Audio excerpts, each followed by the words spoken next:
ہر صاحب اپنے اخلاص کی برکت سے، اپنی خدمت کی برکت سے، اور اپنے ہر انداز جس کو رب نے اس کو خدمت دین کے حوالے سے دیا ہے، تو یہ جو رات ہے، اس رات میں رب کائنات نے آپ کو بٹھا کر کے آپ کے اس عمل کو اپنی بارگاہ میں مقبول بنا دیا ہے۔ یہ پروگرام چونکہ کافی دیر سے شروع ہے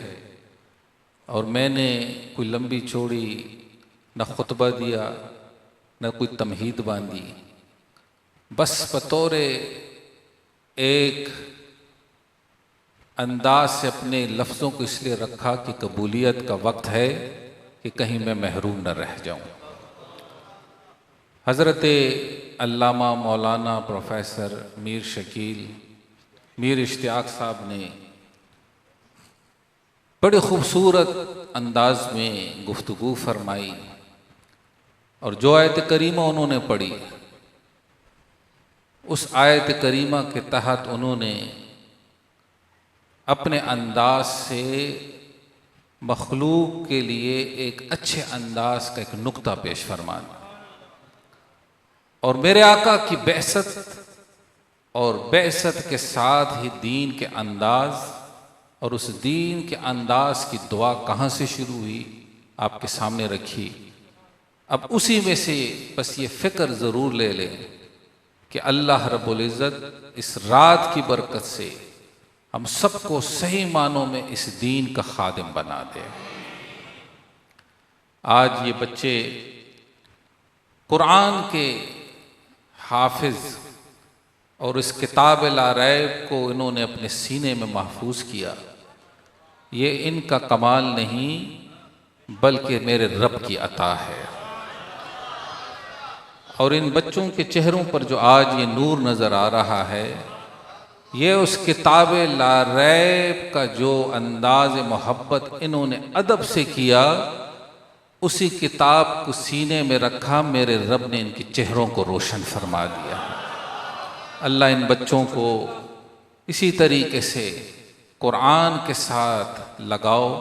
محبت، اس کا ادب، اور اس کا ادب کے ساتھ اس کو حفظ کا یہ جو بھی انداز ہے، اس کو اللہ آخری سانس تک نبھانے کی توفیق نصیب کرے۔ محترم المقام جناب سید انجم شاہ صاحب جو کہ بڑے مخلصین میں سے ہے، آپ تشریف لائے رمضان المبارک کے بالکل اوائل میں، کچھ مصروفیات تھی تو میں نے کہا کہ اگر اسلام آباد میں ہوا تو ضرور حاضر ہوں گا، کیونکہ انکار تو ہم نہیں کر سکتے،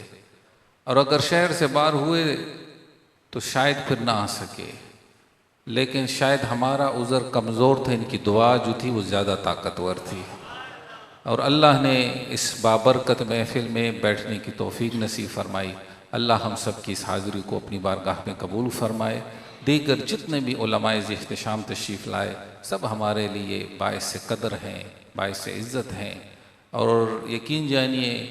ہم ان سے جتنا پیار کرتے ہیں یہ اس سے بڑھ کر کے ہمارے ساتھ پیار کرتے ہیں۔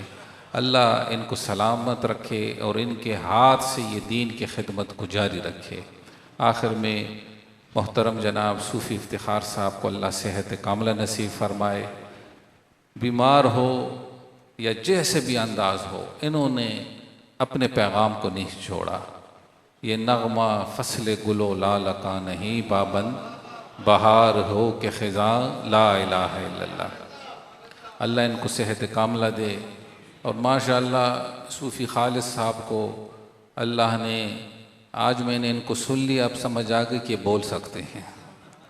تو اب ان کو جو ہے کہیں نہ کہیں بولنے کا جو ہے یہ موقع ملتا رہے گا انشاءاللہ، اور اللہ ان کو اس مسجد کے انداز خدمت میں اسی طرح رکھے، آنے والی نسلوں کو بھی اللہ اسی طرح رکھے۔ وما علینا الا البلاغ المبین۔